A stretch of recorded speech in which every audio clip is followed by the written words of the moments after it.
Introducing Royal Caribbean's newest ship, Icon of the Seas, the ultimate family vacation. The ultimate 6 slides, 8 neighborhoods, 0 compromise vacation. The ultimate never done that, can't wait to do it vacation. The ultimate chillin' by a different pool every day of the week vacation. This is the Icon of Vacations. Icon of the Seas, arriving in 2024. Book today. Come seek the Royal Caribbean. Ships Registry, Bahamas.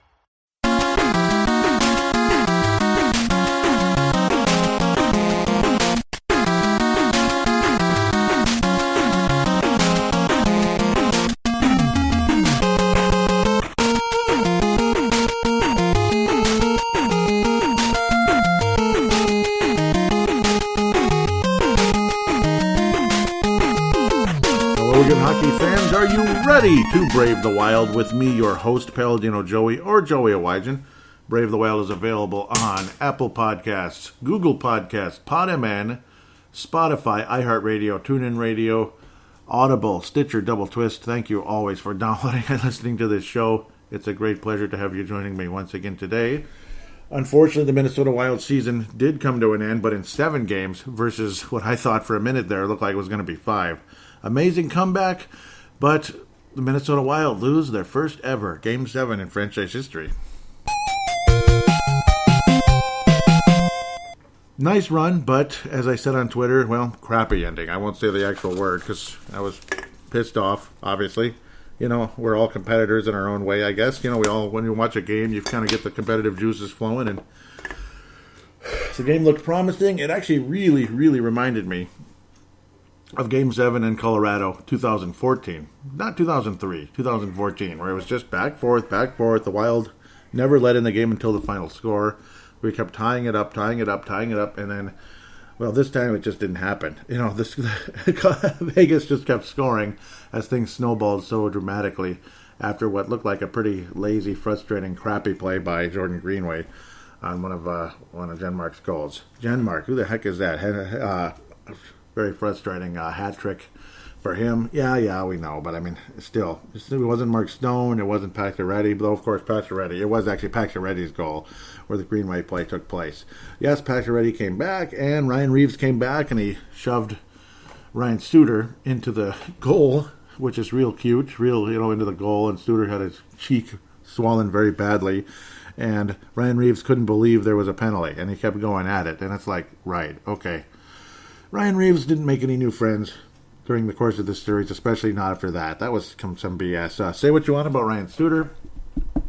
Yes, he's the quick trip captain. Yes, me and a close friend. Well, you probably saw him on Twitter. Yes, Derek Felska called him the quick trip captain, and you'll actually hear about that, I believe, on Twitter. Maybe, no, that wasn't a private conversation, but yeah, he's the quick trip captain because well, who does the Quick Trip commercials? Ryan Suter. He's from Wisconsin, with Quick Trips from Wisconsin, and we saw the sincere look on his face when he was enjoying his meal. Actually, he was just stirring it and smiling at the camera. He probably never took a bite, but maybe he did. Who cares? At the end of the day, the Wild lose their first Game 7 in franchise history, which is sad. It was a beautiful, beautiful run. The first Game 7 loss since in Minnesota sports, the actual Game 7, you get the idea, since the Minnesota North Stars lost to Detroit. So we're going back to the North Star days. 91-92 season, the Minnesota North Stars took a 3-1 lead and did not win the series. Extremely freaking frustrating, especially the Game 6 loss. People were very pissed off about that. It was one thing losing Game 5 in Detroit. It's like, okay, fine, we'll close them out in Game 6. No, we didn't. And then Game 7, it kind of went this way, where it was a little bit back and forth.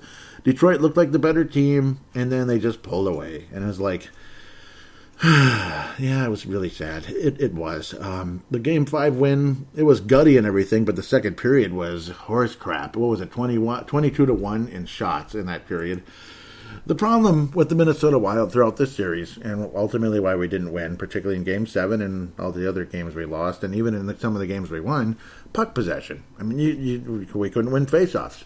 When you are on the power play and you can't even win a faceoff and the puck's flying down the ice, it's just sliding gracefully down the ice with the greatest of ease and stuff like that, or whatever other little song. You could think of the Super Mario Brothers water music.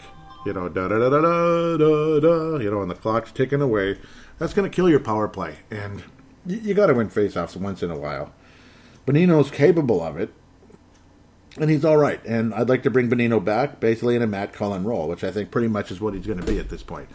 It's not like he's super old. He's just kind of limited. He's older. He's older. He can win faceoffs. He's gutty. He's a winner. Matt Cullen won a Stanley Cup with Carolina, and he was a huge piece. He was a second-line center back in those days behind a guy by the name of Eric Stahl, who also played for the Wild for an extended period. And Eric Stahl was a superstar in his early days with Carolina. Great player, Hall of Fame candidate for sure, as is Zach Parise, I suppose. Yeah, no, of course he is. But that's going to be Nick Bonino's role if we bring him back again. So I'm kind of foreshadowing here, obviously. It's more of just kind of talking about these games in general. Like, it was a great win. Winning Game 5 was great, the way the team gutted it out. It was a good, solid third period, and the fact that the Wild only gave up 1 goal on 21 shots, 22-1. They were outshot by 21 shots in the second period, and other podcasts would call it the worst period that they've ever seen. It was just franchise history, but really they've ever seen. I don't disagree with that. It was horrible. And I like, what the hell is this garbage? But we survived. Minnesota, apologize if I'm talking a little bit too we-ish. But we survived. We did. Vegas scored early, which had you thinking. That was, again, Mark Stone, same old crap. Alex Tuck got his first assist of the series, believe it or not. Nick Holden, who's been a factor off and on throughout the series and all that. And that was about midway through the first, just about. And it's like, boy, we really are dead. 5 games. And then you get 3 goals in a row, and Zach Parise scoring his first goal of the postseason, and had everybody known saying that, hey, he was ready to go from Game 1. I don't care about, forget about all the sideshow stuff. I was ready to go from Game 1. And others will argue, like the Judd Zulgad and such, saying that, well, of course he's ready to go because he'd been resting. If he'd been playing the entire time, we wouldn't have seen the same Zach Parise. I agree with that take. Even though there's an argument of the analytical side where Zach Parise was at least the 9th best forward, and that Marcus Johansson was like 13th-ish most of the year, 12th and 13th-ish. I understand that argument. But just saying, Parise's excellent play during the course of the series is, we probably wouldn't have seen as good as Zach Parise had he been playing the entire time. I know that's kind of, that might sound rude or tacky or whatever the heck it is. It's kind of one of those harsh realities, though. It is. He's 36. And, all of us, myself, at age 41 going on 42, I feel like I could still play basketball at a high level. But most people would probably say, yeah, right, Joey. Yeah, right, because I played basketball a lot, in the past. Obviously a bigger hockey fan than basketball, but I was, let's just say I was a little bit better at basketball. Let's just say that. But other people would say, Joey, you're nowhere near what you were when you were 30 or 28 or whatever the heck. Stuff like that, because we always feel we're better than we are, because we can still feel this excitement in this zin and zigger and all that, and you still have the smarts like Zach Parise does have. He still has the craftiness, and he still can score. He still can be a factor. But at the end of the day, he's not the same guy. There's no question about it. He's not. And it's a sad truth. He did a good job. He did an awesome job. Again, part of it, the extra motivation, like, all right, screw you guys. You think I shouldn't be out here? Are you crazy? I'm Zach Parise, man. Are you kidding me? I'm the all-time goal scorer, leading goal scorer in franchise history in the postseason. Screw you guys. You honestly believe that I should be scratched for Marcus Bleepin Johansson or Matt Bleepin Boldy or whatever the heck, Well, I feel you, Zach, but I don't know. I'm not sure his performance would have been as excellent had he been playing the entire time. Remember, the last 9 games that he played during the regular season, 0, nada, zip. I'm sorry, that's just a fact. You can get analytical all you want, but that's a fact. It just is. Was he better than Marcus Johansson still at this point? Probably, but, and of course he looked better when he came back from the COVID and all that stuff too. But he was rested. He let his body rest, the aches and pains of your body. I mean, Zach always missed time. Freak injury like a cracked ankle or something, or cracked foot, whatever, the puck off the foot, or getting God knows what. Obviously the back injury really slowed him down for a long time. Then once he had legitimate surgery on it, he was ready to rock and roll again. Thank God for that. He had an awesome Renaissance season.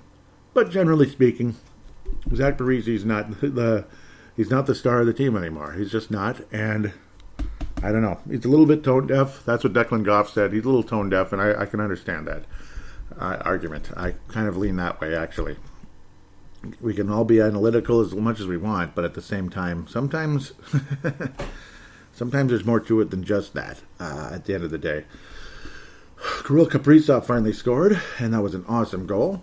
Matt Zuccarello also again with the assist. So you got to see Matt Zuccarello and Kirill Kaprizov because there was finally a little bit of bleep in space.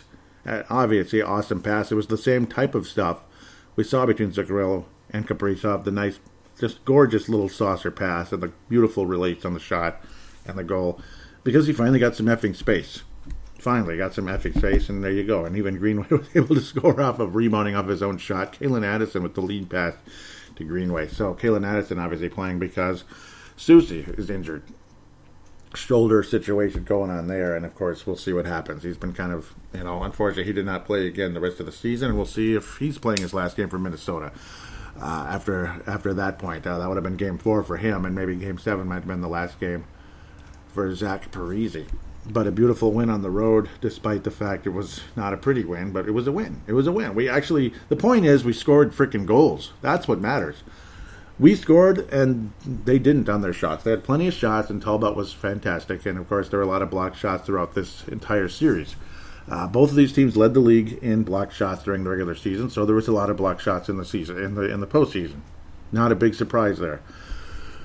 It just kind of figures the team that we've dominated historically in the regular season, we end up losing the 7-game series to them. It's just how it goes, I guess. Cam Talbot with a shutout in Game 6. It was scary as hell going into the third period. Like, they're gonna score, whatever, but maybe we will go to Game 7. The fact that we're keeping these guys in check this long, there's a chance we're going to finally break through, and the Wild did with 3 goals in the third period. Nick Bukestad, of all people, was able to get the third goal. Pretty cool, though. I have nothing against Nick Bukestad. It was just cool to see, I guess. And it was a good play, obviously. And Sturm and Spurgeon adding points there. Spurgeon, couple assists, his first 2 assists during this postseason. He had no points until this stage. Kevin Fiala capitalizing on the power play. Just a gorgeous overall play. Nice release on the shot. Able to finish.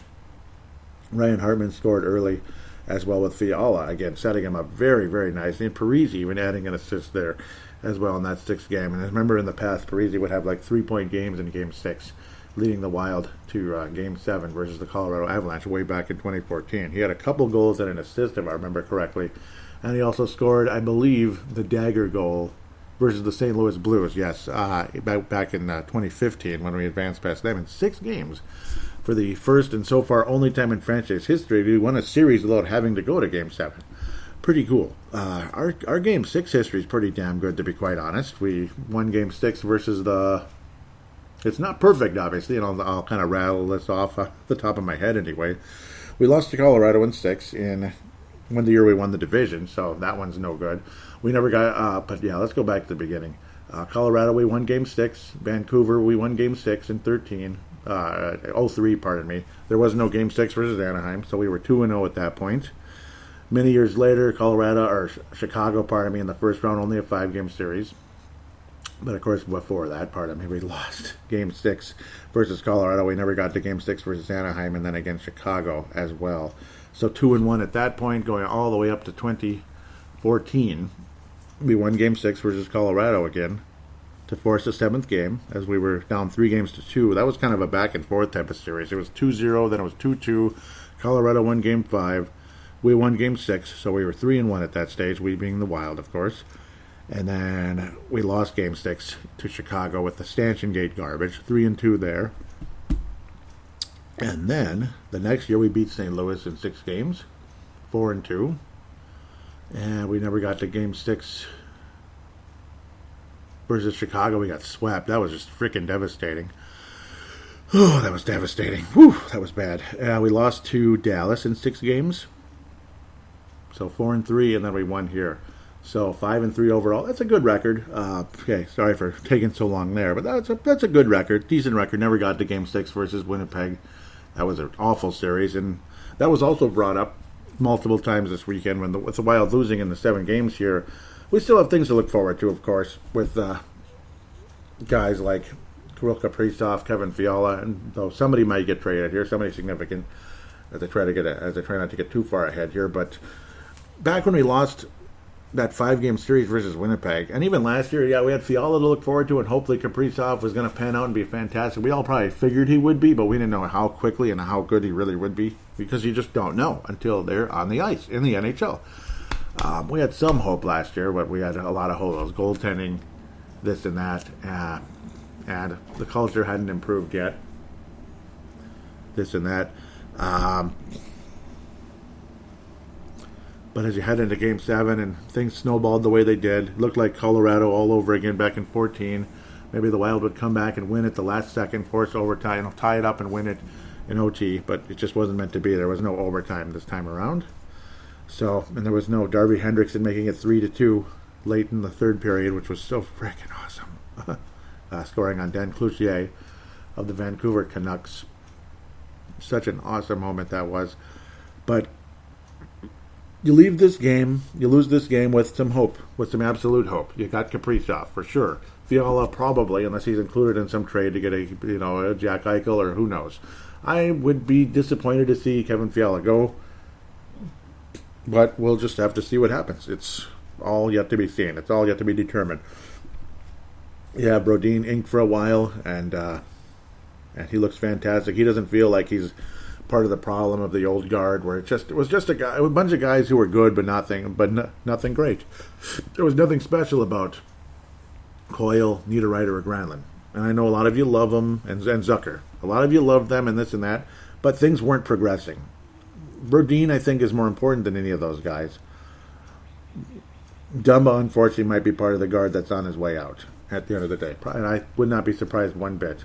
Parise, Suter are the really old guard, so to speak. They were coming at the same time that those guys were just emerging. They came in as big-time free agents, and they were getting super old at the end of that Winnipeg series. They're getting older, and Coyle, Niederreiter, Granlund, and Zucker just weren't getting any better anymore. They were kind of already at their peak. It was kind of like, there it is. We've reached our ceiling, and now it's already starting to drop off. This and that. Luckily, now, there's a ton of hope coming. And, of course, again, you got Matthew Boldy, unless he's included in a trade. You have Marco Rossi, unless he's included in a trade. Yeah, we can go on forever. Hovanov, hopefully. Beckman, guys like that have a chance to be something pretty damn special in the next couple of years. So you got something going on. You have Kakinen as well. Talbot's not going to last forever, but he's sure been damn good. He's been a valuable piece. You feel awesome at the end of the day for him, and what a valuable piece he was during the course of this series. At the end of the day, and I'll give a couple awards for this series. At the end of the day, I'll just give an award for this series, because you might as well. It's a good idea to do that. You have Joel Eriksson Ek emerging nicely because of Bill Guerin being smart enough to say, we love Eric Stahl and Mikko Koivu. We all love them very much, this and that, but it's time to move on. They're too slow, and they're kind of, frankly, dare I say this? Can I say this? Please? They're in the way. They're in the way. Sorry, they're in the way. So, it is what it is. They're in the way. And now, guys like Joel Eriksson Ek were able to take more of a lead role. And what happened? They got better. Joel Eriksson Ek, Jordan Greenway to a point. Greenway had some good moments, and at the end of the day, he might be included in some type of a trade or even on his way to Seattle. Wouldn't break my heart if Greenway wasn't back, but at the same time, when he does use his body, use his physicality, use his strength, there's something there. Obviously, he's got some skills, but he's a little bit more, he feels more Coyle-like to me than he feels like beyond that. I don't know if he's ever going to be better than Charlie Coyle, unfortunately. So there's that. Gosh darn, the whole thing just drives me nuts, too. The whole Alex Tuch thing is the most insane, the most frustrating part of all of this. Because when he was here, all of us noticed it. He was just kind of a perimeter player. He wasn't using his body at all. He looked kind of timid. His hands and his movement looked fantastic. That's what I noticed. His skating wasn't all that exciting either. It seemed like he was just kind of, what's the word, plodding? Then he gets to Vegas and it's like immediate, overnight. It's like, oh, come on. So Minnesota. He's not Leon Draisaitl. He's not Jaromir Jagr or anybody spectacular. He's not going to make all-star teams year in and year out. But Alex Tuch is clearly a guy that if he was on the Minnesota roster, he's top 6, and he's staying in the top 6. And even if he plays on the third line, pardon me, he would still be extremely productive, which he's played a lot of third line for Vegas. Extremely productive. He'd be the best player on that third line.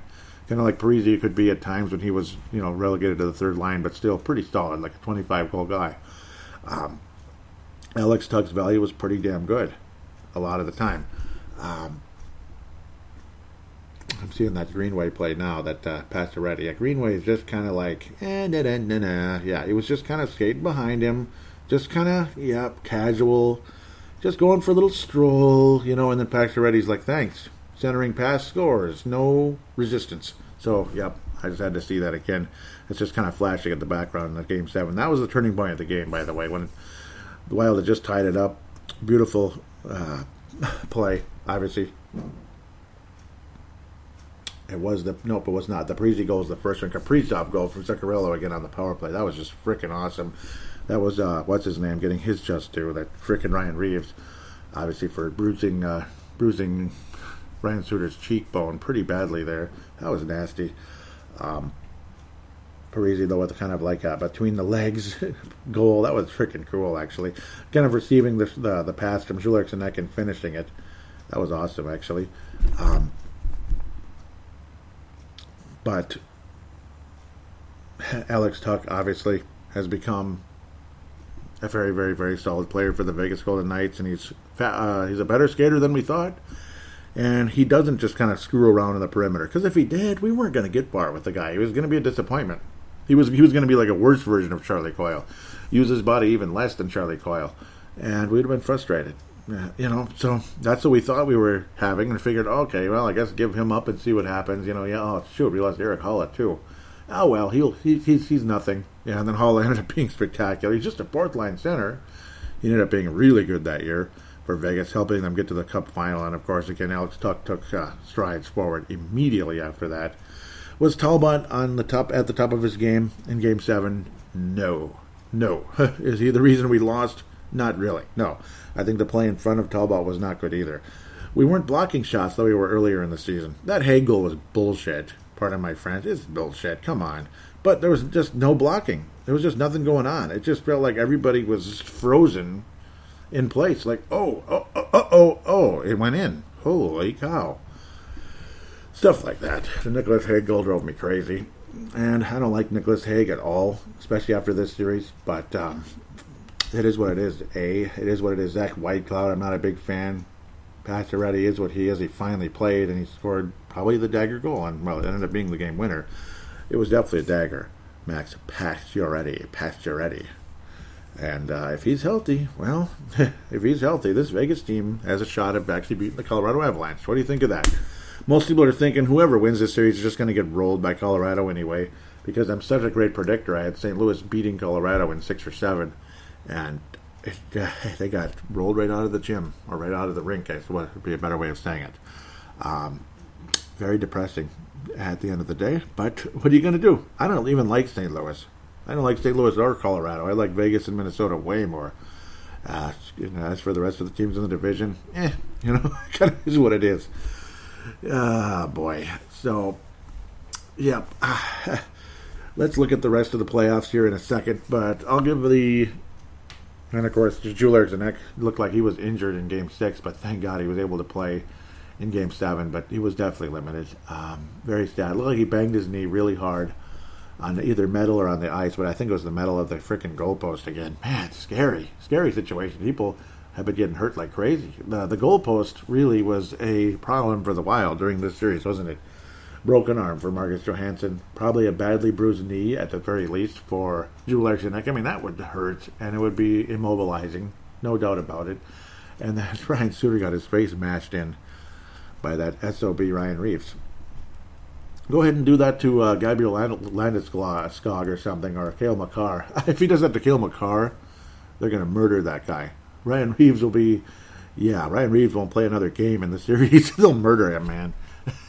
Even though Colorado's not as mean as Vegas can be, or St. Louis, still, there's some meanness on there, and they're still hockey players, eh? At the end of the day. The Mike Modano Award for this series it's going to be shared by Cam Talbot and Jules Eriksson, but a stronger version of it for Cam Talbot. We'll say they're going to share that. The James Shepard Memorial for this series. It's kind of it could have been Dumba for a while, and he had some really good moments. He was blocking some shots. At the end of the day, he had some awful moments, and he had some good moments. He had 4 blocks in Game 7. He put in a damn good effort. He was good in Game 6 as well, but earlier on, let's go with Victor Rask. He screwed us a lot. He didn't win any face-offs. Really, he won a couple, but not that many. He missed a gimme, this and that, and he's just not in the right place, right time. He doesn't have the skating ability. He doesn't have the scoring ability. He's good enough to be a fourth-line center here and there, and like an injury replacement, and maybe he'll show up and play better, this and that, in like short spurts. That's pretty much what Victor Rask is if you want to bring him back and like run out his contract. If we're going to end up buying out Parisi, which would be quite the buyout. We'll talk about that later on in the summer probably, but I'll actually go over the statistics of it again coming forward here. As we'll use the cap-friendly buyout calendar here, or calculator, pardon me. Come back to that in a second, though. He's the James Shepard. That's all there is to say about that, the awards. So, as we head into, all you have to do pretty much is go to cap-friendly, go to calculators, and pick the buyout calendar if you want to. If you want to do it yourself, but I'll even add it in. I'll do it right now. So, Zach Parisi, of course, has 4 years remaining on his contract. You'll hear what he had to say after the game in a second. I'll probably play that before we get into the postseason conversation, the rest of the postseason. I'm just going to do brief predictions and such. So it'd be 4 more years of the cap hit of 7.538461. 4 years in a row of that. That's basically what how things were structured. And of course, his actual base salary is $6 million next year, $2 million the year after, and then $1 million in 24 and 25. If the cap hit after the buyout would be, you'd have to double the years. Double the years. So it'd be 8 more years. 8, ladies and gentlemen. Ocho. That's why you never sign anybody to 13 effing years. Unless he's 19 years old and it's Connor McDavid. Okay? Okay, I'm just messing around. Cap hit next year if the Wild were to buy out Zach Parisi. Massive savings. $5.1 million with the 66667. You get the idea. But, 4 sixes with a 7 at the end. And then cap hit would only be, because the cap hit would only be $2.371 million. Pretty nice savings there. Next year, that would help the Wild, at least give guys a raise and maybe acquire Ryan Nugent-Hopkins or something, if we're that fortunate to do that. The next year, the cap hit jumps back up to 6.31. Oh, goody. We save $1.16 million. And then the year after that, we're back to 7.3. What the F? So we save only $100,066 2 years in a row. So that's the 4 years. At the end of the day, the contract would have been over there. And then after that, the cap hit would be $833,333 with $833,333 for 4 more years in a row. So at least after the 4 years, it's up. One way or another, it's a fairly minor cap hit, less than $1 million. So that's the good part.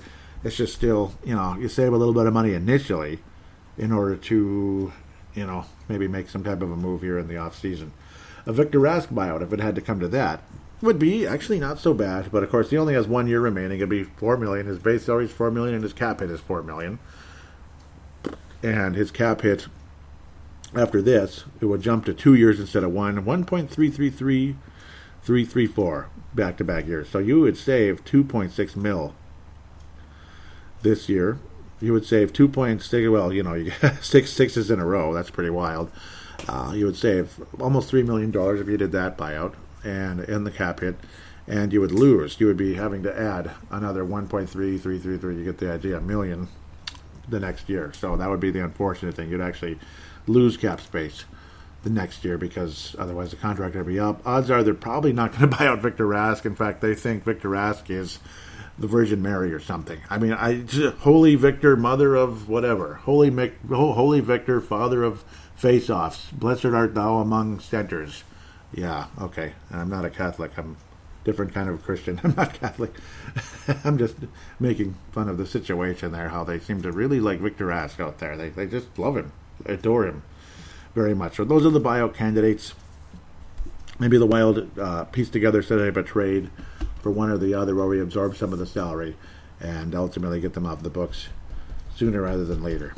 And we'll see what happens without having to just kind of pay them to go away. That type of thing was what a buyout is at the end of the day. So with that, we'll look at the postseason situation now. Everybody's advanced except Montreal, Toronto. What is going on there? Toronto was up 3-1. Now it's a 3-3 tie. Montreal Canadiens force a 7th game. Congratulations, Montreal, with Eric Stahl. Eric Stahl's on the roster, but they have some nice young talent like Cole Caulfield. Montreal's about to get a lot better, and that's good. That's good for hockey. Good for hockey to see Toronto and Montreal still kind of hanging along, and then Winnipeg has just been waiting for them forever because they swept right through Edmonton. Come on. I would have much rather seen Edmonton with Draisaitl and McDavid, but guess what? It didn't happen. They got swept because they stink for some reason. Not McDavid and Draisaitl, but the rest of the team stinks. Mike Smith's a good goalie, but there's no defense in front of him. Matt Dumba to Edmonton for Ryan Nugent-Hopkins. Anyone? Would they even consider that? I hope so. Maybe add in a piece and Ryan Nugent-Hopkins. They could use the Matt Dumba, and he would help the other guys be even better. Draisaitl and McDavid. He'd help that power play a bit, and he'd maybe he'd be something a little more exciting at Edmonton. He'd maybe block a couple shots as well. Yeah, come on, Edmonton. You don't need Ryan Nugent-Hopkins. Dumba will help you. Come on. Oh, I wish. It's not like I hate Dumba. I just want Ryan Nugent-Hopkins on the Wild. I do. Kalen Addison was a little in over his head in Game 7, so there's no guarantee he's going to be this fantastic piece for the Wild. But there's a chance. There's a hope. Montreal, Toronto. Awesome. So that goes to Game 7 tonight. Pretty cool. Carolina advances past the Nashville Predators after the Predators tied the series up. It was, 4 overtime games in a row. Carolina survives in Nashville and advances past the Nashville Predators. Kyle Granlund had a couple goals in that series. Nice to see. Luke Cunnin, a couple goals as well. But those are pieces of the other guard that just wasn't as good. They just weren't as good. There's a reason why Luke Cunning's not on the Wild. Gutty guy, awesome personality. Probably he would be a good guy to have in the locker room, but just the skill level is kind of all over the place. I don't think he's giving up Alex Tuch this time around. You get Bonino, and you wind up with Kuznetsov moving forward. So we'll see what happens there. Carolina advances as I expected. I have them winning the Stanley Cup, for crying out loud, to play against the defending Stanley Cup champs, the Tampa Bay Lightning. I do predict that as a 7-game ditty, and the winner of that series has a extremely good chance of winning the Cup, but I do think they will be in the final. The winner of that series goes to the final for sure. At least if it's going to be Winnipeg, Toronto in the next round. We'll see how the seeding goes at the end of that, though. Carolina's the number 1 seed, so they'll probably play. Well, I don't know. Vegas, Colorado actually would be the number 1 seed. Carolina would be number 2. It'd have to be number 2, most likely. Boston, New York would probably be the 4th seed. So they're going to wind up with the winner of the Vegas Golden Knights or the Colorado Avalanche, who had both had the best record in the NHL this season. I think the winner of Toronto and Montreal, I hope the winner of that advances to the conference final. We'll just call it the Prince of Wales. I hope they advance. I would love to see a Canadian team at least get to the conference final, if not the Cup final. I hope so. I don't like Winnipeg. Obviously, Winnipeg is a Canadian team too. I apologize. But an original 6 Canadian team. I apologize for that. I don't like Winnipeg. I don't like Winnipeg. I don't. I want to see Toronto or Montreal and that will be the next round there. It's the Canadian division. Boston, New York. Boston looks freaking impressive. And New York Islanders did end up beating Pittsburgh as I expected. Amazing. Boston did end up beating Washington as I expected. Very impressive. Very impressive start for Boston here. They're now 5-1 in the postseason. They look really good. They will beat the Islanders. They're going to beat the Islanders. They'll go to the conference final to probably play the Lanch or the Golden Knights. I'm going to step out in faith and believe Golden Knights go to 7 games. Or actually, no, they'll close it out in 6. Golden Knights close it out in 6 versus the Colorado Avalanche. And the Golden Knights go to the Stanley Cup final. But maybe I'm wrong. It's going to be Boston. I got a good feeling about the Boston Bruins, actually. They look really good right now. But like usual, their magic always seems to run out, doesn't it? Unless it's 2011 when it just never did. That was awesome. Vegas will go to the Cup final one way or another versus Carolina, and it's going to be an epic battle. Congratulations to whoever wins that series. It's going to go to 7, and boy, I don't know. I'm beginning to think Vegas could win it. And quite frankly, I know everybody out there is saying go Avalanche right now. I'm not. Am I bitter about the series? A little bit. A little bit. I don't like the Golden Knights as much as I did before. They were kind of my second favorite team ever since they jumped out on the ice. I just kind of like them and Calgary. I like a lot of teams. I like Tampa. I like Carolina. I like a lot of teams. I do. But Vegas was always kind of like the number 2 team behind the Wild. So I'm going to stick with that. It's not like the New Orleans Saints years ago when I kind of liked the Saints. And then we had that bitter loss to them and the NFC Championship came back in 2009 and the injury and the cheap bounty hunter bullshit. I could never respect a team like that for the rest of eternity, especially if the coach is still there, which he still is, and even the starting quarterback. He had nothing to do with that, but his attitude and his arrogance about the whole thing bothered me too. Him being Drew Brees, of course. He finally went away now. It's funny how Vegas, ironically, how they're gold and black uniforms as well. But I like the Golden Knights still. I don't like them as much, but that'll wear off and I'll feel better. They won't be in the same division next year if all goes well. Vegas Golden Knights versus Carolina in the final, and I just say pick them at this point. No, Carolina's still going to win, but I'd be very happy if Vegas is able to pull it out because, I don't know, they don't have one yet. Carolina's got a cup already, so we'll see. Though, obviously, it was a totally different generation. We'll see, but I'm going to have Carolina and Vegas in the final. But maybe it'll be Carolina and Colorado. Epic battle, that would be. Big time. Don't be surprised either way there, but I still think Carolina advances to the final. They held their own nicely. Tampa did really well against Florida as well. With that, we'll take a quick break and get to a very, very fun fan interaction segment. Thank you again, Derek Belska on Twitter, and of course, at Grease and Assist. What an awesome guy he truly is, and I certainly wouldn't mind having him on the show, but it turns out I had to piece things together. I wasn't going to do the whole show at once. Just the way things are, I have to do it at this time, and then I have something to do, and then I do the fan interaction later, that type of thing. So that's just kind of how it goes at the end of the day. That's how things go with the scheduling of this show, especially in we call it a holiday weekend. I call it Memorial Day weekend. I like to say the name of the holiday. So it is what it is, and I don't want to just suddenly go, hey, Derek, come on, you want to come on? At the last second, and who knows if he's doing something else. You don't know.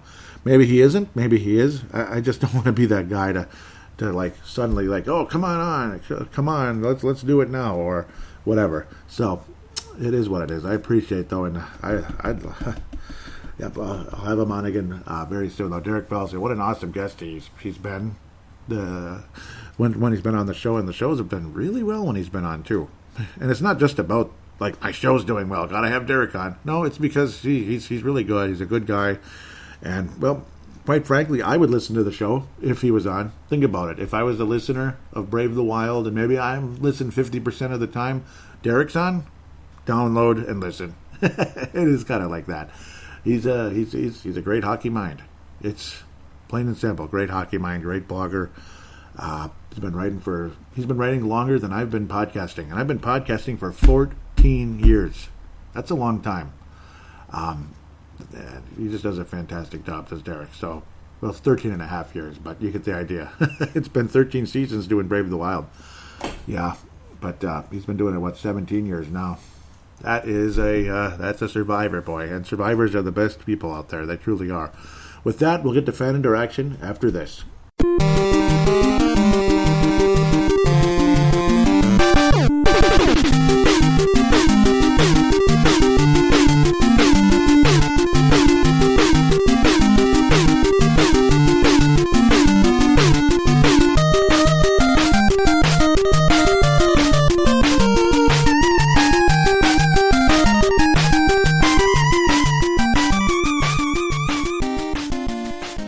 Zach, you mentioned the sideshow stuff. I mean, how much this offseason does this have to be addressed so you're comfortable with the role going forward here? I think that conversation is going to be for a different day. We'll see where it goes. I don't know. I don't know. We'll have to figure that out in the coming summer, what's going to happen. But I don't have an answer on that right now. Do you worry that this was your last game with Minnesota? I mean, I got 4 years left on my deal. I guess that's not really up to me at the time. But right now, just disappointed in the outcome of the game. Thanks, Thud. And that was the voice of Michael Russo and, of course, Zach Parise. Conversation after Game 7. Zach Parise, also the quote that was kind of missed when they talked about the sideshow conversation, basically was Zach Parise had said right before that, these are special games and opportunities with all the sideshow stuff that's been going on. Yeah, I was ready to play from day one. Tonight was no different. Well, I mean, I'm kind of on Judge Zolgad's side there, and Declan Goff when they were talking about how, hey, if he was he was fresh. I mean, he was fresh. And he hadn't scored in the last 9 games he'd played in before that. So, scored in any way, goals or assists. Is he better than Marcus Johansson? Probably. Throughout his career, not even close. Even though Johansson did have a very nice playoff run with Boston when they went to the Cup Finals in Game 7. Unfortunately, they lost that one to St. Louis. But, I'm not trying to kick a guy when he's down either when it comes to Parise or Marcus Johansson. So, my apologies if that annoys anybody. One quick addendum and errata before I get to the Vig It application, and then ultimately fan interaction. Addendum and errata, as we say in the business.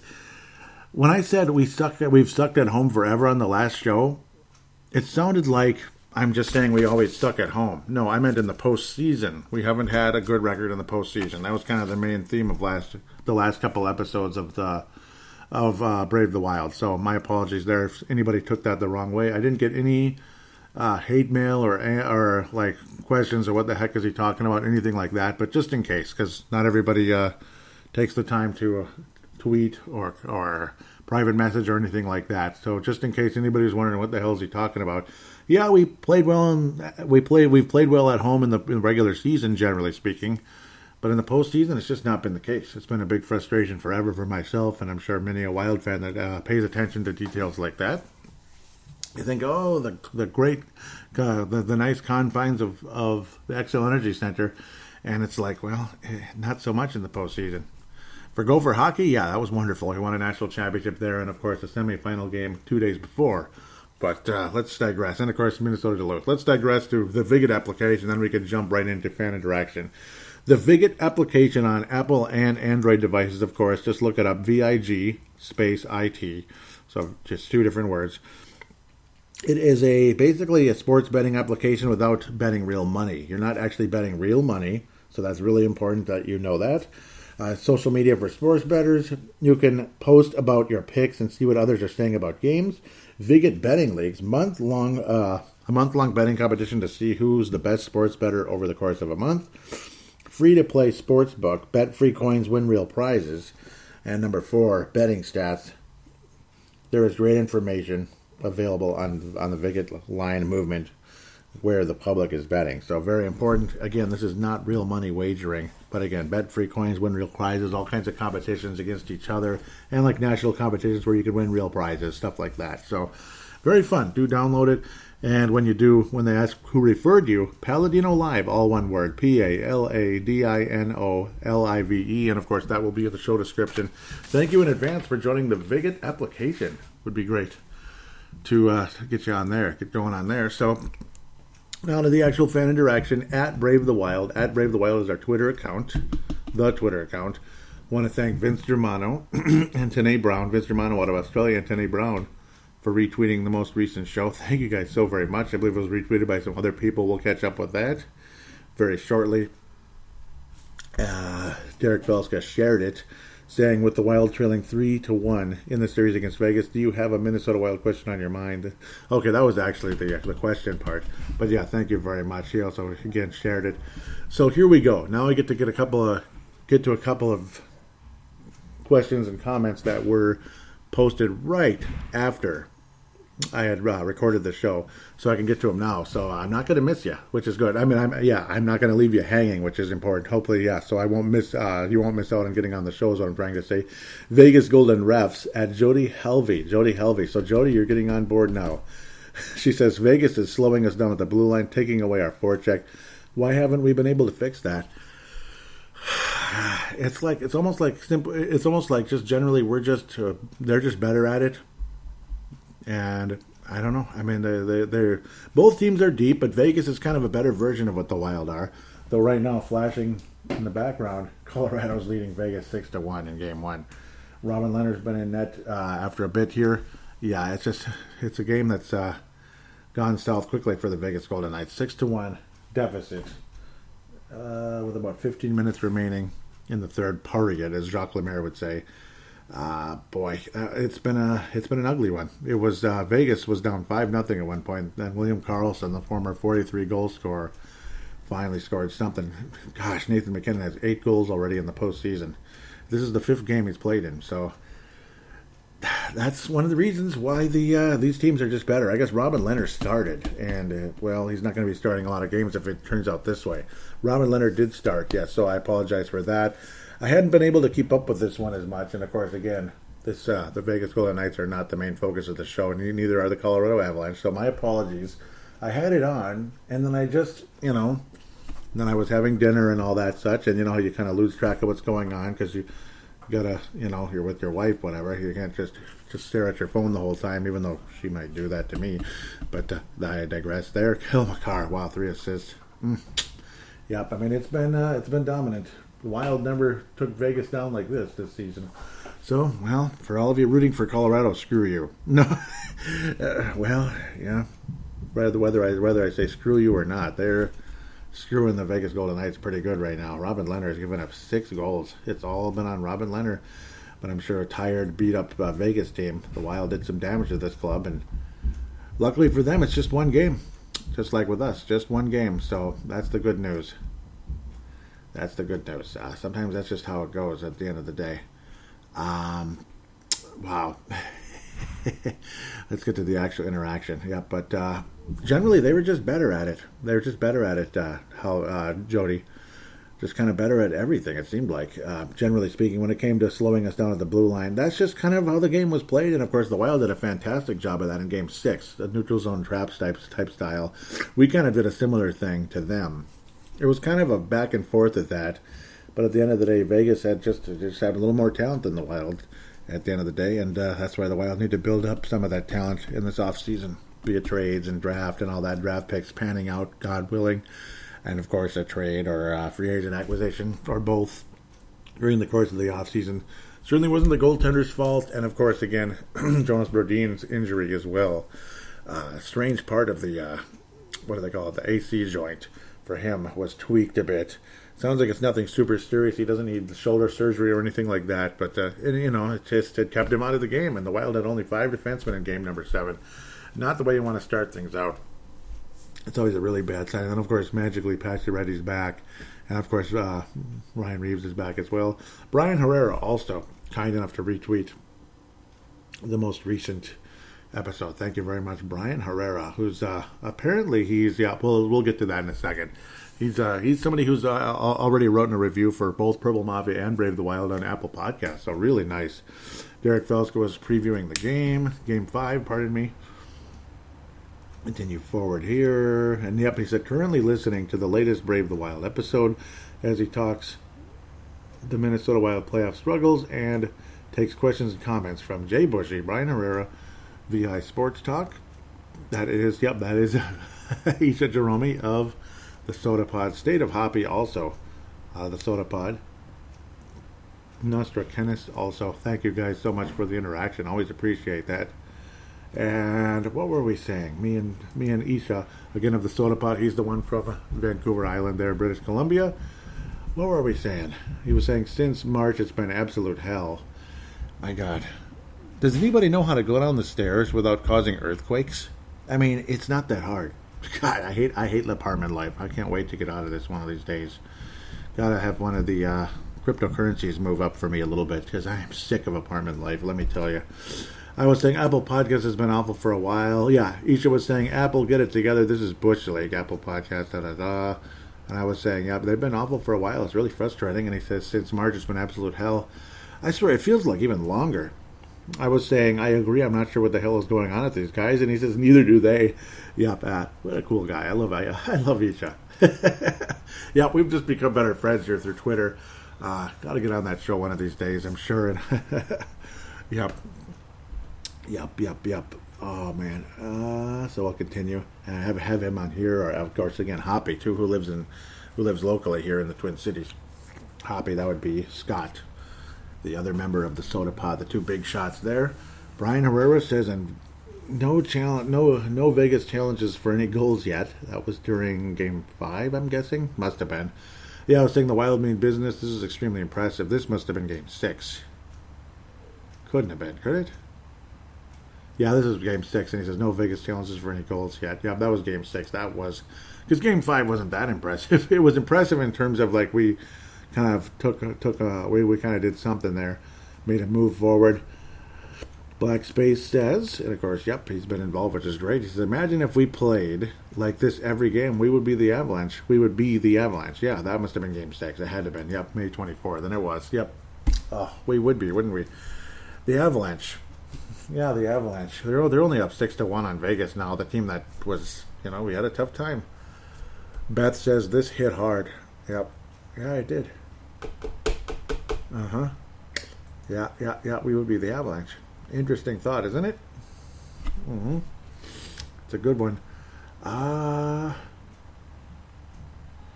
See if we get on. Yep, and Derek was previewing Game 6, or at least actually Teresa was. That's his wife. He was sharing it, which is awesome.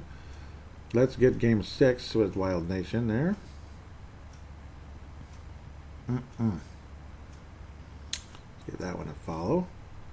Come on now. Jody Anderson said yes. Must have been one of the big plays there. Okay, that was Game 5. I was saying we mean business, I suppose, in the third period. Because the second period wasn't that good. It wasn't that good, actually. Tanae Brown was saying, well, yeah, this was after Game 6. Here we go. Now it's after Game 6, a couple of days later. So, yeah. The Wild did mean business as we moved forward in that third period. Yes, we kind of took it away, and that was a great feeling. Janae Brown was saying after Game 6, the Wild had the perfect game plan. I can't believe we've gotten 7 past Fleury in the past 2 games. Take care of business in Game 7, and they'll need to bring everything against the Avs. They look unbelievable. Oh, tell me about it. Oh, my. Yeah, I tweeted out something as we were heading towards Game 7. I was saying the Minnesota Wild are undefeated in Game 7s and are also undefeated in close-out situations. Bodes well for very well for Minnesota. Because, yes, what's really important, and I wish I got to talk about it again, but I don't get to now because it's over. But the Wild were also 4-0 in close-out situations. Do you understand what that is, right? When you have the 3 wins and you finish a team off, yes. We were undefeated in Game 7. That was the only close-out situations we'd had in 03 and eventually 2014. But then we had a closeout situation, a 3-2 lead versus St. Louis in 2015, and the Wild beat them too. So think about that. We were 4-0 in closeout games. That's really good. That's what the Blackhawks were really known for, and that was the fear with that Game 6 situation. As good as the Wild had played, that was the best chance the Wild truly had. The 2014 postseason, when we got past Colorado, we actually were in the series versus the Chicago Blackhawks.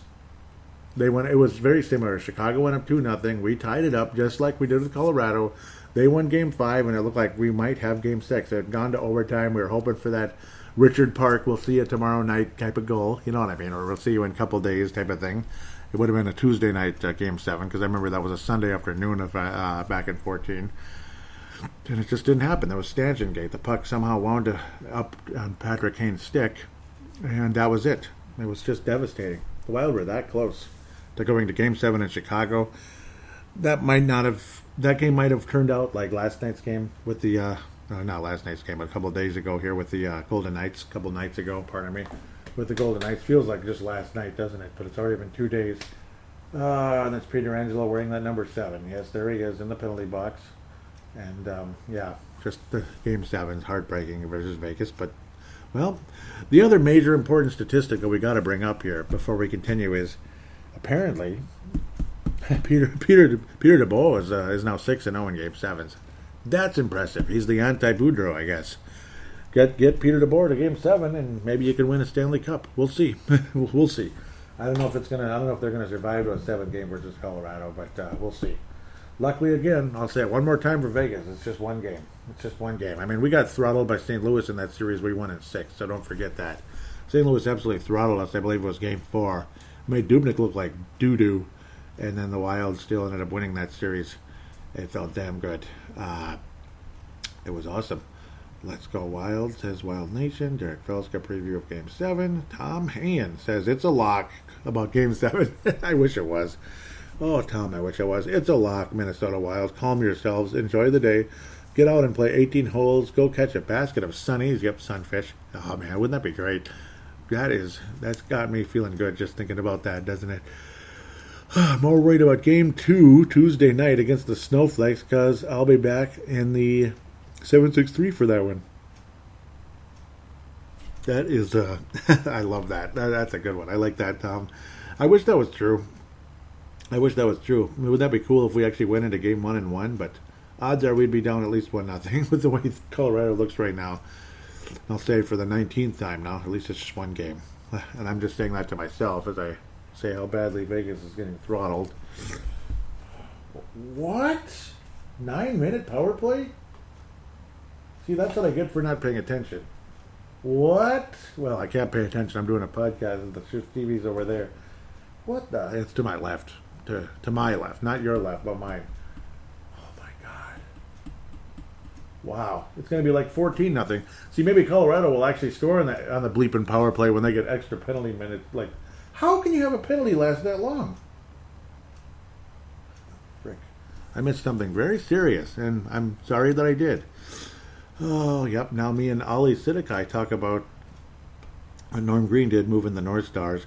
I was talking about, that Game 7 loss to the frickin' Avalanche to the Golden Knights. This kind of reminds me of Minnesota North Stars losing to Detroit in 1992. That was Game 7. But we were the team that blew the 3-1 lead that time. It was a game that gradually got worse and worse. And Ollie Sidikai says, and then the next year, the unthinkable happened. They moved away. This turned into an extensive conversation. I'm going to have to look for that now. And, of course, eventually I'll finally get to the hashtag BTWMN. But luckily, I think... Yeah, here we go. Okay, so we'll bring this up. Yeah, I was thinking exactly. That was as depressing as it gets when they moved away. Ollie Sidikai says, I can only imagine I'd likely be a hockey fan now if they never left. And that would be the North Stars. Again, losing... Yeah, ultimately they lost to Detroit in 7 games. They blew a lead, which was so depressing. Derek Felska also wrote a very, very, very good article, which I think is very important for any Wild fan to read in this one. At Creech and Assist, he says, 5 things we learned about the Wild in their series loss to Vegas. I have an Iowa Wild season wrap-up too, along with lots of thank yous to readers. Check it out. And yes, I retweeted, at least I hope I did. Yes, I did. Yes, I'm not going to spoil anything. Just read it right away. It's right there in the thread. And follow at Creech and Assist. That is Derek Velska, who will be on the show again. I apologize, Derek. It's just the way this, his weekend opened up to have time to come on the show, and then me, it's just unpredictable schedule. It's just too hard to commit to something, and then you don't know when you're going to be there and when you're not going to be there. And again, like I was saying earlier, I pieced this show together. This wasn't all just one quick shot here. Brett Marshall, what was he saying? And there's a cat upstairs now that sounds like it's psychotic. Yeah, well, oh well. Someone give me a follow. Okay, here we go. Derek Falska says, is Minnesota's loss still stinging? Got a Minnesota Wild question on your mind about the series or the club in general? Ask Brave the Wild. Just tag your questions, hashtag BTWMN, and ask away. Yep, thank you so much, Derek. And then Derek also, again, jumps on board, which I always really appreciate. And again, it'd be cool if he was on, and I apologize, Derek, I really do. I do. I know how it is when, like, your schedule opens up, and finally, let's do something, and I'm like, I don't know yet. I'm sorry. It's just, I didn't want to make things more complicated than they needed to be for both of us, basically, because you never know how people's schedules can just randomly change. Derek says, which player... You can only pick one, so I better make damn sure. Which Wild player you thought played the best game to game for the Minnesota Wild during their series against Vegas? Who was the worst? Again, pick one, and I will. I promise. Played best game to game. Well, I can only pick one. Oh, boy. Oh, because I got 2 on my mind for that, and I gotta pick one. Well, everyone's going to say Talbot. I'm going to go with Joel Eriksson-Ek. And, yeah, I'm going to go with Joel Eriksson-Ek. He's going to get the... Because I'm thinking about skaters here. I really appreciate what Cam Talbot did. But I think Joel Eriksson-Ek was the most consistent throughout the series. And, again, he was solid. He even won a decent amount of faceoffs. And he's somebody I think is a middle six forward, going forward. Yeah, that was cute. A future second or third line center. He doesn't have to be a top line, but I will go Joel Eriksson-Ek since I can only pick one. And you know what? I agree with that because everybody's always going to be like, I'm going to pick 2 or 3. No, 1. I'm actually glad that you were strict about that. Who played the worst? I got to go with Victor Rask. He's a non-entity. Oh, he's a non-entity. And I didn't like that people just kind of ragged on him all year last year. I kind of agreed with Bill Guerin to give the guy a chance this year. I was very much willing to give him a chance, and I thought he was okay during the course of the season. Here come the playoffs, though, and it's like clearly the guy, he's capable of certain things. He can win a face-off once in a while. He can penalty kill a little bit. He has no business being on any top line or any power play. Absolutely none. And it's just he had a gimme chance to score, and he didn't really provide anything else. So I'm going to pick him. If I can only pick one, I was very disappointed in him. Dumbo would have been the second choice, but he stepped up greatly in games 6 and 7. I thought Dumbo did pretty well in games 6 and 7, but it might end up being just a last hurrah for both Dumbo and Parisi, as they both were very productive in games 6 and 7. But you got to be productive more often, like Joel Eriksson-Ek was at the end of the day. So that's why I headed in that direction. Derek continues with a new one, says, does this latest playoff loss feel better because the Wild were not ragdolled or inspired like their last few one-and-dones, or is it still horrible? Does this team advance beyond the first round next season? It feels better because here's one thing. They weren't ragdolled. They were very much in it. It was irritating how limited they were in the face-off circle. I mean, really irritating. It just shows you how badly we need help there. But you saw a want to. You saw a grit. You saw a team that wasn't going to give up. You saw a team that was painfully disappointed in the loss. In the past, you didn't really get that feeling. You just kind of got the feeling like the Studers of the world, or other guys like that. Like, okay, well, I'm just happy to be in Minnesota. Like Eric Stahl, great guy, but, happy to be in Minnesota, gonna retire here and do this and do that, blah, blah, blah, blah, blah. I guess it's time to go golfing in wherever. Either Brookview here in Golden Valley or go golfing in Florida, which I wouldn't do. That's way too hot. Why would you golf in Florida as it gets warmer and warmer? That's okay. Go golfing in freaking Alaska if you want to cool off a little bit from the heat that might be coming. Because that's just, that's summer. Summer can get pretty hot in this neck of the woods, believe it or not. I don't think it was horrible. I thought Game 7 was horrible. Game 7 was a letdown. Game 7 was horrible, but generally speaking, the series as a whole, it feels better. It feels better because you feel like we're going to build on this. You feel like with some help in that frickin' center position, which we could talk about till we're blue in the face, it's got to frickin' happen first. But with help at that center position, something's there. I don't think this is just a little lucky season like, oh, wow, Joel Eriksson-Ek really jumped up this year. All right. And then the next year,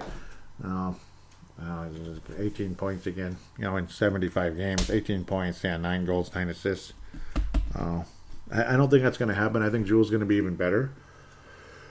And you can also, again, have a good, strong indicator as to who you might want to move on with. Because Bill Guerin's not done.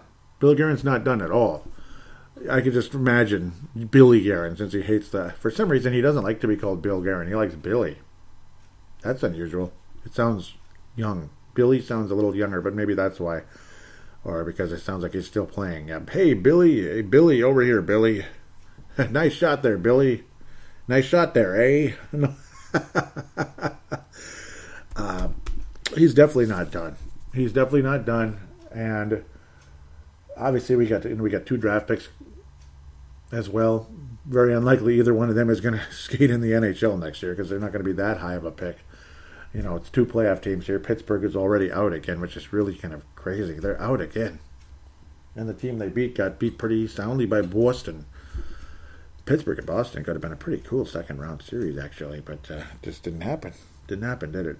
And I apologize, Hoppy. I know you like the Pittsburgh Penguins. I know Chris Porter, if he's listening, he also is a Penguins fan. I'm sorry. It is what it is. It certainly wouldn't have helped our draft position because it just doesn't matter. Like if they missed the playoffs, that would have really helped that draft position.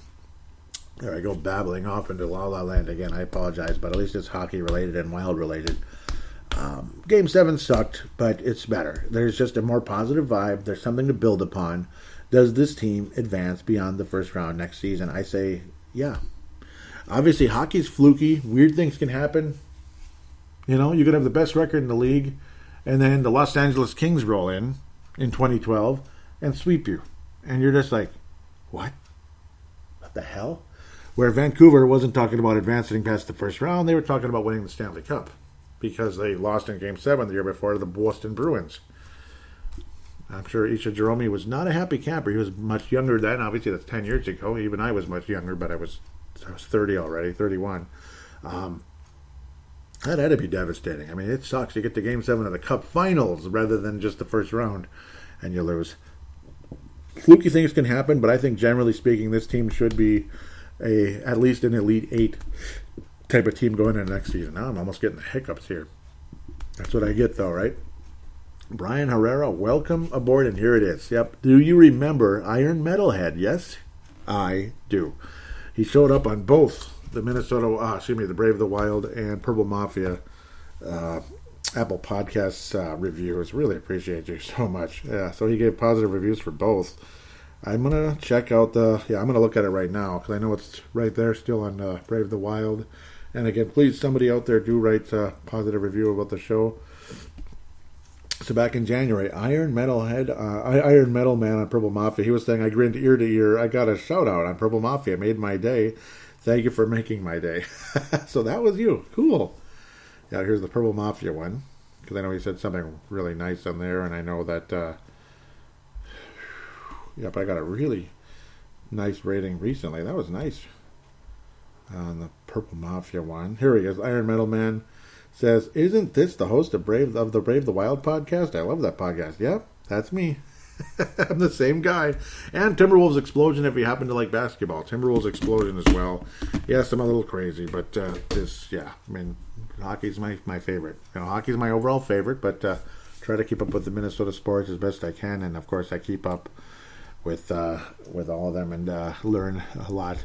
But hockey's like my main sport, as you can probably tell. Derek Felska says, would you rather be the Minnesota Wild this offseason or the Seattle Kraken? Who has a tougher task, Wild GM Bill Guerin or Kraken GM Ron Francis? It just sounds French, doesn't it? I don't know, I'm just messing around. Ron Francis. Bill Guerin. Sorry. Who has the tougher task? Boy. If anything, expansion teams these days in the National Hockey League, especially when your owner puts in like $500 million, is it, or even more now, to start your franchise, they get a lot of advantages. They're kind of I think I'd rather be Ron Francis. I think I would. Bill Guerin, obviously he has some nice chips. Guys like Kirill Kaprizov. Guys like, Kevin Fiala. But there's a lot of missing parts, obviously, in Minnesota. It's going to be tough because you're still kind of going against the cap a little bit. You got to give those two guys a raise. At the same time, you also got to give a guy that really stepped up this year, Joel Eriksson. Don't you dare let it be some stupid contract year thing where, Joel Eriksson was way better this year, and then he drops off. I'm thinking that won't happen. I think Joel's got a lot more to offer, and he damn well better. Gosh dang it, anyway, he better. Pardon my French, if that's French at all. But I think Ron Francis and the Kraken, they're kind of at an advantage, if anything. Because you got to give us someone. So who's it going to be, Billy? Who's it going to be, Billy? Who's it going to be, Pittsburgh? Who's it going to be? Chicago? Who's it going to be, huh? You're going to lose somebody of significance. See, the Minnesota Wild and the Columbus Blue Jackets were absolutely screwed because we were stupid enough to both come in at the same time. And you know what happens when you both come in at the same time? Yeah, that's what happens. That's what happens. Well, the other team might have taken the other guy that might have been available for you and stuff. So it's a pain. So you wind up with a bunch of junk. You might get super lucky with, Wes Walls. I don't think he was even taken in the expansion draft. I think he was like a free agent, if I remember correctly. Jim Dowd, I do believe, was expansion draft. Brad Bombardier, I can't remember. Crap. Sean O'Donnell, I think, was expansion draft. That was a really good one. He was one of the best ones. Joe Juno was a decent one for us. But generally speaking, it was a lot of junk. We took, 3 goalies? One of them was Jamie McLennan, who played 1 year. He was the St. Louis goalie at the time. Backup goalie to Curtis Joseph. Yeah. I go back that far. You betcha I do. It's not even that long ago, really. Let's go back into the early 90s, damn it. Early 90s, late 80s. Mike Vernon. I mean, of all people, Mike Vernon, I remember thinking, wow. And then Chris Terreri from the New Jersey Devils. And then Emmanuel Fernandez. Okay, yeah, Manny Fernandez was a trade with the Dallas Stars, if I remember correctly. It was some kind of a trade where we got him from the Dallas Stars. Yes, he was traded. I still remember his quote because I'm crazy. I'm a psycho. I remember stuff.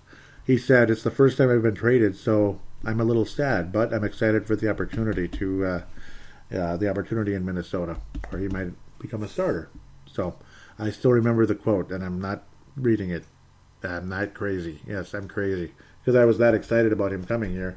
Because I was a Dallas Stars fan back then, because they were still the North Stars, and the Wild hadn't played yet. I was a Dallas Stars fan. Shh! Don't tell anybody, okay? If you tell anybody about that, I'm gonna come and I'm gonna hunt you down if you tell anybody about that. That kind of talk doesn't fly around here. So, yeah, sorry. Yeah, I think Ron Francis has the upper hand, though, at the end of the day. There I go, reminiscing into La La Land again. I can't help it, but that's part of the fun of it, isn't it? It's the off season now. You can't expect it to be everything is short and sweet, a 25-minute show, and everything's hard-hitting. But in a 25-minute show, you can hardly even say anything. You have to cut yourself off. So that just takes the fun out of it. So this one's, of course, going to be a bit longer. We're not going to be on air until State of the Wild 2021. And we're definitely going to want some tweets about your most valuable player, biggest disappointment, and biggest surprise of the season. I already know who mine are going to be. At least I'm pretty sure. I think a lot of you, we already know who the most valuable player is. But let's continue. Derek again says, do you think number 11 will waive his no-move clause if the Minnesota Wild ask him to do so? Or will he say no and sort of get the team back for what they did? And should the Wild talk to other guys about waiving their other no-move protection, like number 20, perhaps? They should definitely approach them about it, especially, going into with this whole Seattle draft. The odds of Seattle taking Zach Crazy is like 1 in a billion. I would be shocked. And I think it would be a selfish dick move if either one of them really griped about it at this point. Ryan Suter's not going to play for the Seattle Kraken. It's just not going to happen. The odds of them taking him with that kind of nonsense remaining at his age and such, that would be just nonsense. So please waive your no-move clause. I think they should. I think they should talk to him, absolutely. Will they cooperate? They better. They frickin' better. And I do believe Zach Parise has played his last game for the Minnesota Wild. He wants to be out of here. That's the talk from guys like Aaron Dougie Wolfson and such. He's on good authority that Zach Parise wants out. He wants to go. And some of his quotes, his telling quotes, are a little bit meaner than Aaron Rodgers' quotes lately. So they're a little bit meaner sounding than Aaron Rodgers' quotes. We'll see if he suits up for the Green Bay Packers come the fall. We'll see. Check out Purple Mafia, I guess, for that. But we'll talk about that later, of course, on that show. Much later, probably. And then Johan says, yes, it stings getting that close, but to play the Avs without Brodin would have been a nightmare. Oh, yes, it would have. I think it's still 6-1. Good job, Vegas. At least you're keeping them scoreless for a couple minutes here. How do we trade for Eichel? Need to upgrade at center for sure. How do we manage the cap and sign 97, 22, and 14 and have room for better center? I'm encouraged about next year. Well, for one, I'd say Dumba's probably not going to be back. That could be $6 million off the books, depending on who and what you acquire in the situation. the cap situation might be too tight with Eichel in order to get all those guys. That's the other thing. Parisi off the books. Well, we could save that significant amount, at least the first year, and then deal with it the next year, because he'll be back at the $7 million range again for the cap hit the next year. So, yeah, and eventually we're down to $800,000. The last 4 extra years, it'd be $833. The next 4 years after, would have been the 4 years remaining on the contract. Joel Eriksson, I gotta think. Hopefully he can get to 4. Hopefully we can get him at 4 or lower, like $3.5 million a year for 5 years or something like that. 22 and 97. Oh boy, a lot of people really would love to see 24-year-old Kirill Kaprizov and 24-year-old Kevin Fiala locked up long term without completely breaking the bank. Johansson's coming off the books, $4 million. Bonino, maybe you save the entire 4 and just let him walk, or you could bring him back for 2 or 1.7 or something like that. You save $2+ million there. Nick Bukestad off the books, blah blah blah. Ian Cole off the books. I would like to see Ian Cole and Bonino back. Just the question becomes, at what price? That's the question. At what price do they come back? So that's the thing. I mean, they'd have to take pay cuts, and it's like, you played well, but we need a pay cut.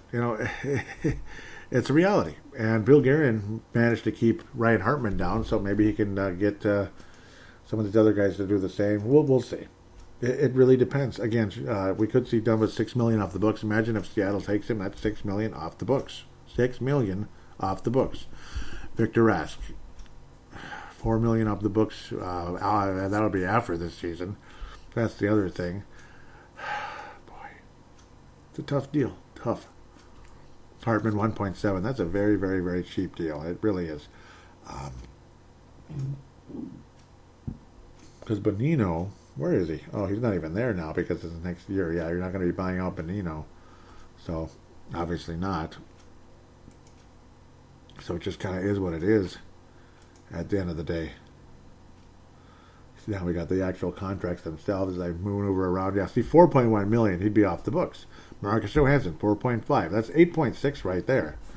That's almost $9 million in cap space to go to Kirill Kaprizov. As for as for Fiala, I don't know. He's a restricted free agent with arbitration. Oh, man. There's a big difference, obviously. Guys that come off the books, Kyle Rao, $700,000 gone. But you got to have somebody in the AHL. That's the other thing. You're going to have to be in the AHL. Brad Hunt, $700,000 off the books, and very unlikely you'd bring him back because you just won't. I don't see the Wild bringing him back. That'd be kind of crazy. Jonas Brodin's salary goes up, so that's another thing you got to remember. 4.166 or whatever the heck his contract was before. Now the $6 million kicks in, so that's almost $2 million added. So that's another factor you got to put in there. He's making $6 a year, just like Matt Dumba. $6 million a year for 2 more years for Matt Dumba. So we're not saving a whole lot unless Dumba's traded away or whatever. Ian Cole, he wasn't making $4 million, he was making 3.4. So if we can get him to half that or something, or $2 million, that'd be nice. He's 32 years old, he's kind of slow. So I gotta hope he'd be willing to come back at 1.5, 1.8, something like that, for a year or two. Please. Luckily, Kalen Addison's cheaper than heck right now. He's cheap until 2024. So that's the good news. Restricted free agent after that. Man, oh my. It's going to be tough. It's going to be tough. You got to make a lot of space. Bustad comes off the books, $2 million and change coming off the books there. Greenway, you don't have to worry about till next year. Maybe you trade him away. We'll see what happens. Because Kaprizov, it's going to be at least $8 million, I think, a year, for a long-term contract. And right there, that's pretty much Marcus Johansson and Nick Bonino right there. So it's going to be tough. It's going to be tough to factor things in. And, of course, you just pray to God you can get Zach Parise off the books somehow. Maybe you save I think it was about $5 million of salary cap hit this year if you do the buyout with Zach Parise, if that ends up happening. So, and then you still got to say Jewel. Boy. Well, good thing Bukestad. Yeah, there's no way. No way he's coming back for that reason. And then you pray to God that Mr. Rossi's ready to go. And that's not going to be much of a cap hit, of course. So Kakkonen's not much of a cap hit. You worry about him next year. After, next summer. Yeah, Rossi, 925. So, yeah, not much to worry about there. So, I don't think we really can make an Eichel move. I mean, we can, but it won't be easy. Again, you have money coming off the books, but you got to re-sign those two big stars. There's definitely going to be money for Kaprizov. There'll be money for Fiala. It'll be there. Fiala, if you can get him at 7.5, 6, maybe $6 million a year. I mean, that's not too crazy. Of course, he'd be making as much as Zuccarello. Man, that's expensive. Zuccarello's making $6 million a year with 3 years remaining. He was really good this year. Let's give him credit, but $6 million is expensive. Oh, man. Yeah, I mean, he's gonna have to figure this out, Mr. Bill Guerin. I mean, Matthew Boldy, you got to figure he'll take one of the spots, and $880,000. That's not a big hit at all. Obviously, he's going to take one of the left wing spots going forward. So that's the good news. Somebody like whoever it is, if you can get Parisi out of here, there's Matthew Boldy, top 6. He can take a top 6 role. There's in that. You have plenty of left wingers, obviously, as well. Foligno, guys like that. Boy, oh boy. It's gonna be a fascinating offseason. That's why it's such a long. That's why I'm going on so long with that one. Very good question, Emin Johansson. That's what they're gonna have to do. Emin Johan. Sorry, that's what they're gonna have to do. They're gonna have to really work around that. They'll have room, but it's not gonna be easy. Basically, Vegas Golden Refs. Yep, that's Jody Halvey says. I don't know about Eichel. He's going to cost way too much money. And how good is he really? Is he an attitude problem? I'd rather have 2 solid centers that would, for what it would cost for him. Yeah, I would too. I'm not ready to make the move for Eichel. I've kind of thought he's a little overrated. He's really good. Really, really good. Maybe a little overrated. And the attitude might end up being a big problem as well. So I don't disagree with that. Jody continues. Another one says the hardest part of this loss is it's a holiday weekend and I don't get to listen to my favorite people rehash the series for me. It feels like I don't have any closure. I'm talking to you, Russo Hockey, Dan Burrow, Justin Gard, KFAN, Pat Micheletti, and Brandon Molesky. Now what? Well, I'm here. That hurt my feelings. What about me? I'm here too. I'm here. I'm rehashing it. Okay, I'm just kidding. Emin Johan says he is absolute elite, and those attitude rumors would have to be addressed before a full commitment. On the other hand, is it possible to play in Buffalo without some of that? Yeah, it's not been good.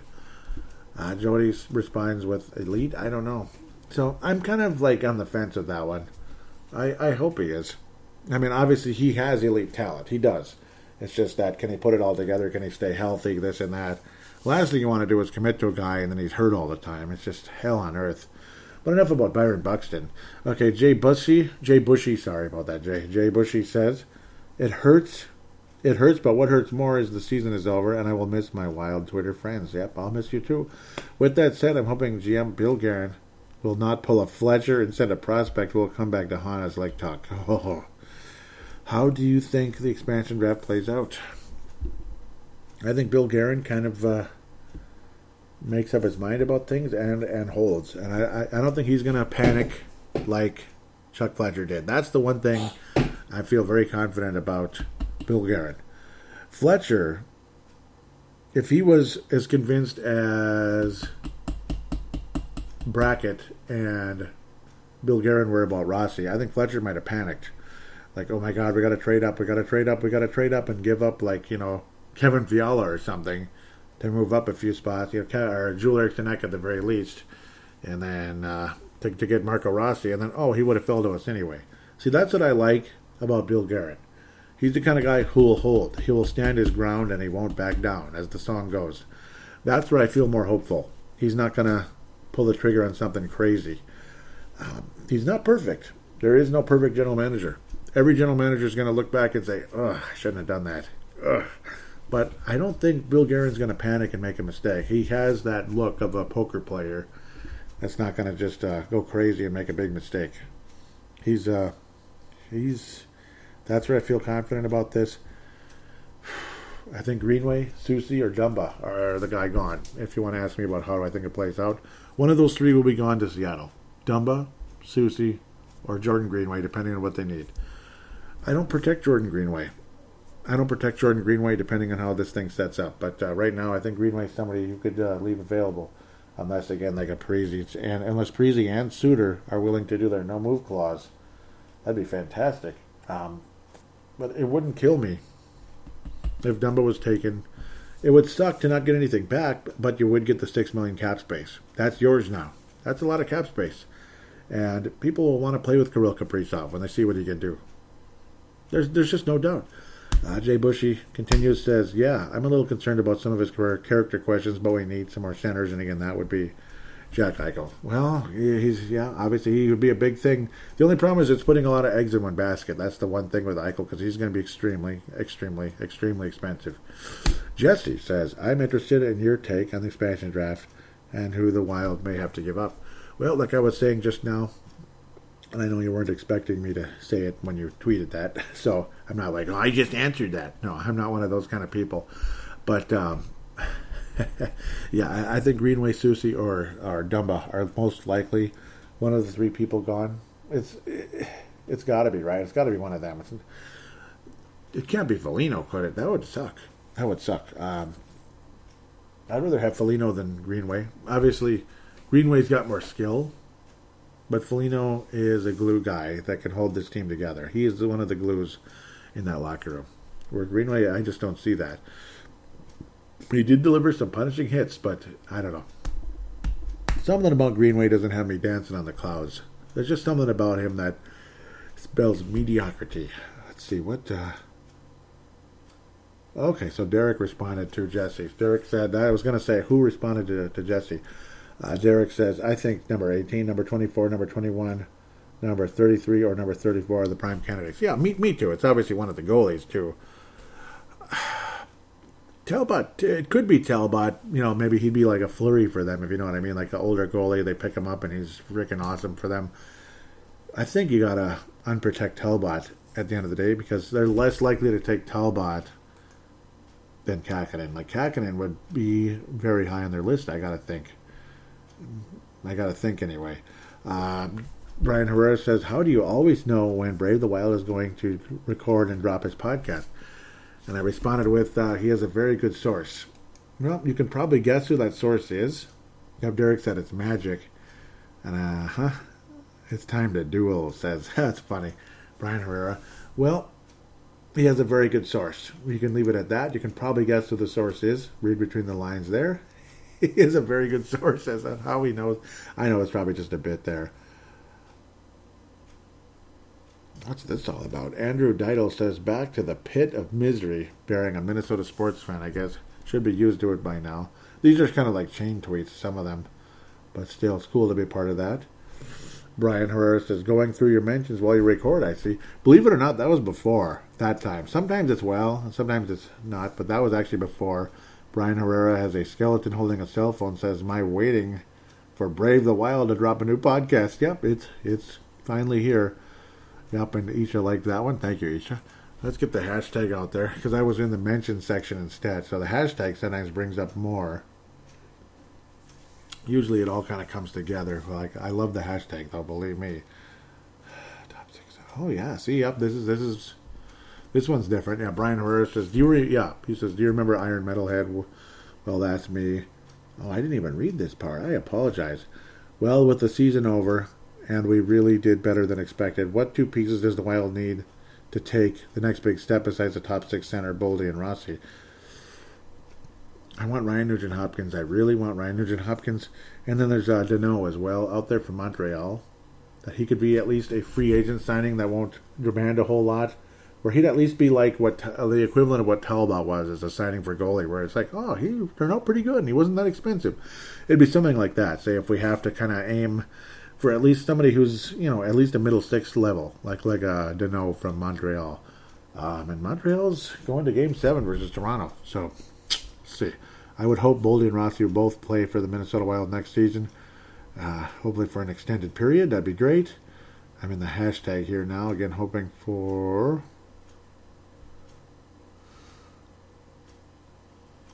See if there's anything flying around. Passively aggressive. That's Jody Holloway said.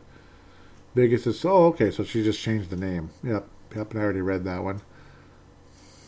This might be it. This might be it for now. I believe it is. Thank you guys so very much. Thank you, Derek, as well, for encouraging people to join in and have the conversation. Yeah, Brian Herrera says, yes, Brave of the Wild finally dropped the podcast. We'll listen to it now, and I appreciate that so much. I do. I really do. Hope to hear from you guys more. Some of you I missed you. I haven't heard from you in a while. Justin Bakke, Rich Blummer. Yeah, he used to put questions in back a while ago. I missed you, Rich Blummer. Hopefully you're still out there. Still follows. That's good. Yep, Tom Hayen. Hope to hear from you again. Yep, he shared the most recent show. Thank you very much. That's awesome. Awesome. Thank you, Tom. Hope to hear from you with your lightning round again soon, especially as we go into the off season with all the questions and comments going into that.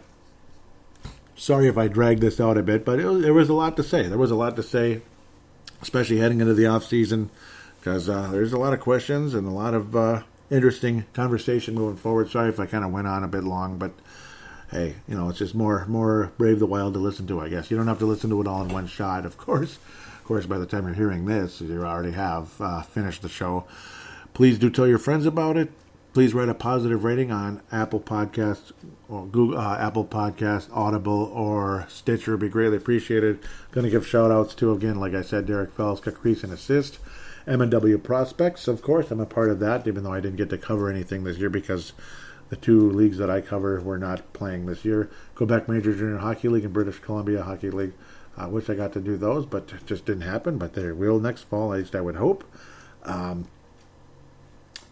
Pavel Bennett, Justin Bakke, Brandon Quast, awesome guys. Really proud to be a part of that page. Very proud. Chad Walski contributes at times. Chad Walski is also a major member of Minnesota Wild Global. Scott Cavendish, David Kostick, Chance Kostick, David Abraham, Kathy Main, again, Michael Fick, Chad Walski, all you guys, really cool to be part of that page as well. Minnesota Wild Nation, Patrick Turner runs that one. Awesome guy.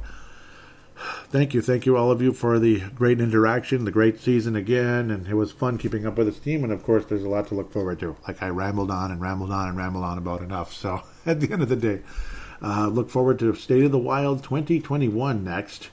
And again, I will encourage you to tweet out your most valuable player, your biggest disappointment and biggest surprise of the season for the Minnesota Wild. Until next time, depending on where you are or what day of the week it is, stay warm, stay cool, depending on what it is. Have a wonderful rest of the spring and into the summer. And we'll be ready for State of the Wild coming up next in late June or early July. Until then, take care and God bless.